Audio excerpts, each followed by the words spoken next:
Corinthians. O Corinthians enfrentou o Bragantino e saiu em vantagem no primeiro confronto das oitavas de final, só que da Sul-Americana. Quem poderia imaginar que o primeiro ataque sairia dos pés do Hugo Souza? Logo aos 6 minutos, hein? E daria um contra-ataque mortal. A bola caiu nos pés do Thales Magno. Dele pro Pedro Raul. E o chute cruzado ainda desviou. Pedro Raul, zero na cara do gol. Pedro Raul dominou, bateu! Gol! A batida cruzada, desvia no meio do caminho. Apareceu ali o Douglas Mendes e sobra. Se oferece pro Giovani. Giovani com o pé direito, manda pro fundo da rede. Repara só que o Pedro Raul saiu comemorando para um lado e o Giovani para o outro. Mas o gol foi desse aí mesmo, Giovani. E não demorou muito para o Corinthians ampliar. Aos 13 minutos, Pedro Raul foi garçom de novo. Dessa vez, de cabeça para o Thales Magno. Que assistência, que aula, que passe no Pedro Raul. Deixando o Thales Magno na cara do gol. Livre, leve, solto por ali. O Pedro Raul poderia ter deixado o dele, mas o chute de canhota parou no Fabrício. O Bragantino passou a arriscar de fora da área. Primeiro parou em Hugo Souza, depois a chance foi para fora. Mas quando o Vinicinho carregou a bola e cruzou rasteiro para a área num bate-rebate, Elinho mandou pro gol. Para a felicidade meio que desesperada do técnico Pedro Caixinha. E sabe o que teve já no finzinho do jogo? O goleiro Fabrício foi para a área do Corinthians. E o cruzamento foi para ele, mas não deu em nada não. 2-1. E selfie da vitória. Carregou aí os artilheiros da noite. Que bonitinho. Foto pesada, hein? O Thales... Como se nos tempos dele, de Vasco da Gama, ele diria brocando demais. Chegou... Essa garotada falava, ele era um garoto aí. Ainda é, né? Chegou mostrando um nível superior ao padrão ofensivo do Corinthians. Não é? É, que não significa muito.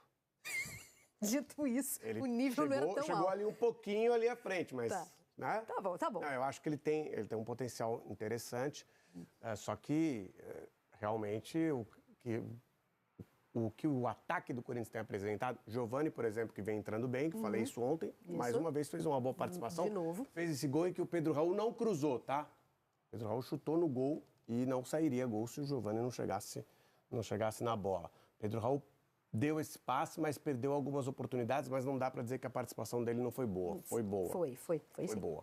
É um Corinthians bastante modificado, mas essa vitória fala muito mais sobre o primeiro tempo horrível do Bragantino do que realmente uma grande atuação desse Corinthians modificado. Acho que o Corinthians não jogou mal no primeiro tempo, aliás, jogou bem, aproveitou as oportunidades, coisas que não faz geralmente. Normalmente, com 15 minutos, é o Corinthians que está perdendo. Tá? E o Corinthians estava com 2-0. Então, e muito rápido. Foi rápido. Para os padrões recentes, né, do Corinthians, foi rápido nisso. O Corinthians aproveitou um primeiro tempo muito ruim do Bragantino. O Corinthians não vem aproveitando as falhas dos seus adversários. Então, acho que isso aí é um mérito. Demorando a entrar no jogo também. Mas quando o Bragantino jogou no segundo tempo, o Corinthians tomou o gol e tomou a pressão no final. Poderia ter ampliado antes do segundo gol do Bragantino, poderia ter chegado ao terceiro gol, mas quando tomou o gol, foi pressionado e mais uns 10 minutos. É isso aí, fiquei com essa sensação. Fiquei com a sensação. Léo Lepre, só, como a gente falava ontem, né, confirmando as expectativas, só Hugo Souza, Kaká e Ranielli de titulares. Dá para chamar de mistão, né? A gente achava isso ontem devido à situação do Corinthians no Campeonato Brasileiro. A avaliação desse time que se apresentou ontem dessa forma. Pois é, e uma avaliação positiva no esquema com 3 zagueiros, né? Assim, o Ramon Dias agora definitivamente pode passar a adotar, inclusive para os jogos dentro de casa, o esquema com 3 zagueiros. As melhores atuações do Corinthians na temporada foram com 3 zagueiros jogando fora de casa e também contra o Grêmio no primeiro jogo das oitavas da Copa do Brasil, jogando em Itaquera com 3 zagueiros. O Corinthians tem aquele jogo meio amarrado, difícil, mas vai bem com 3 zagueiros. E ontem o Corinthians novamente com 3 zagueiros. Vai muito bem, o André Ramalho, ele entra no segundo tempo, o Corinthians termina com 4 zagueiros, mas o André Ramalho termina jogando como volante, né? Porque ele faz a substituição porque era um setor deficitário do Corinthians até essa janela, porque o Corinthians tinha ali o Ranielli, o Breno Bidon, que vinham jogando com o Antônio Oliveira, e a única alternativa que tinha no banco era o Rian, que agora com o Ramon Dias acabou ganhando a vaga. E aí ontem o André acabou entrando como volante, mas quem entrou nesse time, o Matheus Bidu também vai muito bem ontem, né, na lateral esquerda. O Matheus Bidu foi fundamental na construção dos 2 gols do Corinthians, e um Corinthians com 15 minutos fez 2-0, uma situação completamente inusitada e nova para o Corinthians, porque falou, com 15 minutos, 2-0, já podia acabar o jogo, não precisava nem ter o resto ali, mas ainda tinha 1h15, e agora aquele segundo gol é de uma felicidade tremenda do Bidu, e o Nathan Fernandes vai mal, o Raul ajeita para o Tales entrar fazendo o segundo gol. Corinthians que ontem realmente foi muito bem nesses 20, 30, 25 primeiros minutos e depois sofre, teve uma defesa do Hugo Souza fundamental no cara a cara com o Sacha novamente, como foi com o Elinho no fim de semana, mas deixou uma boa impressão o Corinthians ontem. Segundo gol da partida, segundo gol no segundo jogo com o Corinthians e segundo gol no Bragantino. Thales Magno. Thales Magno. Porque ele já estreou, né? O primeiro jogo dele logo na estreia foi exatamente contra o Bragantino pelo Campeonato Brasileiro e ele marcou um gol. E ontem, mais um. Foi ele o grande destaque da partida? Foi o grande destaque pelo lado do Corinthians, mas acho que tem outros jogadores, inclusive jogadores muito criticados. O Léo citou o Bidu, acho que o Bidu foi bem. O Pedro Raul não dá para dizer que foi mal, embora ele tenha perdido 2 gols que poderiam dar ao Corinthians uma tranquilidade muito grande, mas ele foi participativo no jogo. O Hugo sempre inicia a jogada, tem ido muito bem, inicia a jogada do primeiro gol do Corinthians. Então, é um Corinthians que traz elementos positivos aí para uma tentativa de melhorar no Campeonato Brasileiro e de se manter nas competições que... É a segunda vez que a gente vê o Corinthians entrar de qualquer jeito na Sul-Americana e ter boas condições de ir avançando na Sul-Americana. No ano passado, o Corinthians queria entregar de qualquer maneira a vaga na Sul-Americana. Não quer jogar mais. Mas o cenário era parecido com o reserva atual. do reserva do reserva. Mas ontem foi alternativo. Foi. Time alternativo. Time alternativo para um time que não tem alternativas. Então, mas o curioso, já que a gente entrou nessa de comparações, né, Lepre, é que o segundo tempo que o Corinthians apresentou ontem, normalmente tem sido o primeiro apresentado. Isso, mas é que o segundo tempo tem sido o primeiro e o segundo. Então, vamos olhar o copo meio cheio. Houve uma... Não é meio cheio, não. Que houve uma queda, então, no caso, né? De rendimento. Tá, então esquece o que eu ia falar. Mas, enfim, um primeiro tempo que surpreendeu, porque o Corinthians não vinha jogando dessa forma. Não, surpreende. Assim, com 15 minutos está 2-0, era uma situação que o Corinthians não tinha vivido ainda. Falou, mas o que eu faço agora, né? Qual que é o próximo passo, né? Exato. Agora que já pode ir embora, tem que terminar esse jogo. E o Corinthians vai cozinhando muito bem o primeiro tempo, só que aí tem uma mudança de postura também do Bragantino no segundo tempo. O Bragantino começa pressionando e teve muita chance. O lance do goleiro ir para a área no final do jogo já era um desespero um pouco inexplicável, já que tem ainda uma segunda partida aqui, mas tudo bem, dá para se entender. Mas o Corinthians começa muito bem e depois o Bragantino retoma. Também tem essa... E o Lofredo destacava isso também. Tem esse fator Bragantino também na história. O Bragantino vai muito mal nesses 25 primeiros minutos de jogo. E aí conta com o Tales indo muito bem. Quem foi muito elogiado foi o Pedro Raul, né? O Ramon Dias elogiou bastante ele, porque disse até que ele precisava dessa confiança, que precisava fazer um jogo assim. Por mais que ele tenha perdido chances de matar a partida ainda na primeira parte, ele vai muito bem, tanto com a assistência e realmente ali ele bate no gol, a bola desvia na zaga e sobra para o Giovani entrar e abrir o placar, mas o Pedro Raul foi bem. E só mais um detalhe que eu acho que a gente precisa, um ponto que a gente precisa tocar. Ontem o Corinthians, que a gente está falando, jogou com um time alternativo. 3 jogadores ficaram no banco de reservas, ou seja, não tiveram nem minutos no time alternativo. 3 jogadores que até pouco tempo atrás eram tidos como jogadores titulares. Então, o Breno Bidon, Wesley e Igor Coronado nem minutos tiveram no jogo. É estranho. São jogadores que estão sendo deixados de lado, né? Estão sendo deixados de lado dentro de um elenco que tem muitas fragilidades. Mas é mais estranho o Coronado, não me lembro de um jogo da gente ter falado dele como o homem do jogo. Não, São Paulo. Contra o São Paulo ele foi bem. O destaque da partida? Contra o Então São Paulo. Contra o São Paulo. Mas eu lembro da gente fazer esse elogio ao Bidon algumas vezes e ao Wesley também. O Wesley quase saiu, né? Quase foi negociado com o futebol inglês. Também teve isso. O Corinthians não aceitou a primeira proposta querendo mais e agora ele está valendo menos. E nunca veio a segunda proposta. Pois é.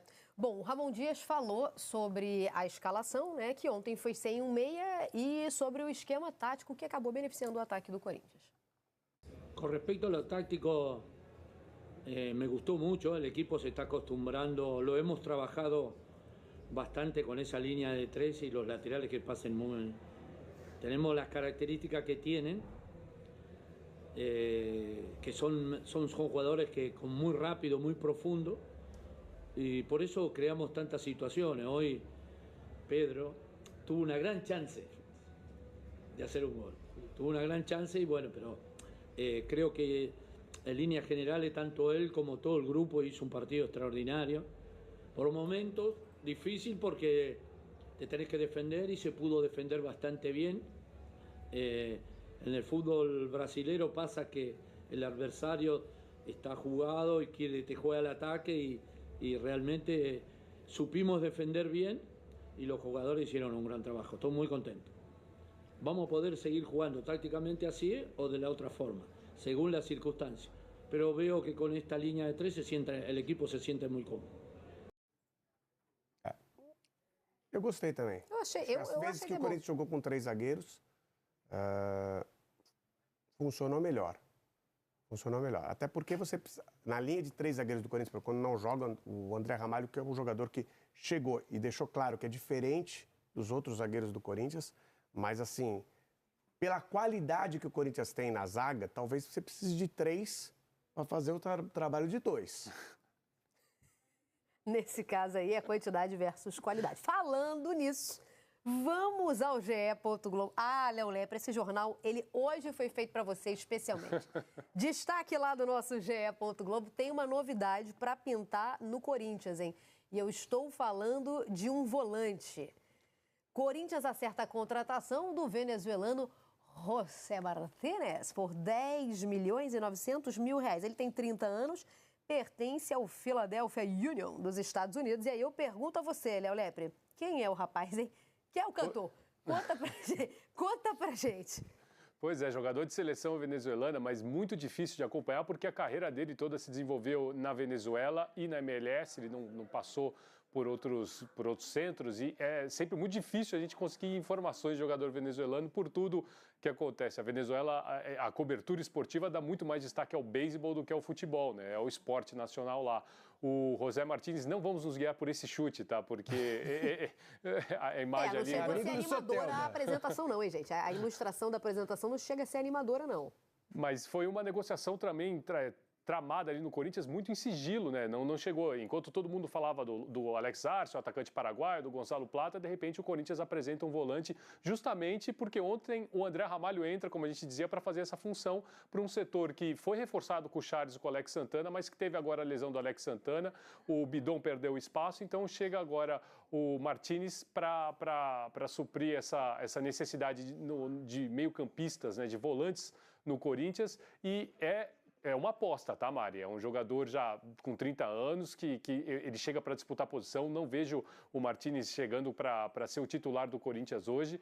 Tem que ver também como é que ele vai se adaptar ao futebol brasileiro, um futebol muito mais rápido, um futebol que ele não está tão acostumado assim. Eu considero essa daí uma aposta do Corinthians no mercado. O Corinthians que se animou, né, buscando atletas no futebol norte-americano, né, o Tales. A gente conhece porque já jogou no futebol brasileiro, mas chega também depois de disputar a MLS. Agora tem mais um representante. O Corinthians tem um sistema de trabalho de observação, é um setor que chama CIFUT. Nem é uma sigla muito boa, mas enfim, que é o Centro de Inteligência de Futebol. O pessoal, eu não sei que alteração que aconteceu nesse setor, mas se as pessoas mudaram lá, mas a primeira leva de contratações do Corinthians para essa temporada, ela foi de um nível baixíssimo e claramente ruim, assim, obviamente ruim. Quando o Corinthians contratava, a gente já sabia que aquele jogador... E esse elenco foi formado com contratações muito mal feitas. De repente, passou a ter um certo acerto. Então, Hugo é um acerto, O André Ramalho é um acerto. O Alex Santana parecia ser um acerto. Né? Da primeira leva, só o Ranieri me parece que era um acerto. E também, e o Garro, né? Garro, sim. Destaque do time. Então, o Alex Santana é um acerto. Thales Magno parece ser um acerto também. Então, vamos acreditar que esse jogador está nessa leva de acertos. Como o Léo Lepre disse, é um jogador de difícil observação. E é o Léo Lepre que está dizendo, falando isso de um venezuelano. Então, podem acreditar, é muito difícil. Eu falei da MLS, mas não é só o Corinthians que está indo buscar lá. O Flamengo trouxe o Luiz Araújo também. Os times estão observando com outro olhar, né, o futebol norte-americano. A MLS dá para observar. Dá para observar. Você não sabe exatamente se aquele jogador está no nível para conseguir apresentar aqui no futebol brasileiro. O Luiz Araújo e o Thales Magno, você sabe porque eles saíram daqui do Brasil com potencial. Então você conhecia o potencial do jogador antes. É menos a observação do que ele conseguiu realizar lá e mais o que você já conhece antes do jogador. Um jogador venezuelano é um pouco mais difícil. É muito boa. O André Ramalho talvez seja realmente... Tô com o Lofredo nessa. O André Ramalho talvez seja o grande case aí desse novo Cifute, porque ele realmente chegou e tomou conta. O Corinthians com ele é outro. E nessa linha de 3, é que ontem ele começa no banco, mas nessa linha de 3 ele faz o papel do líbero.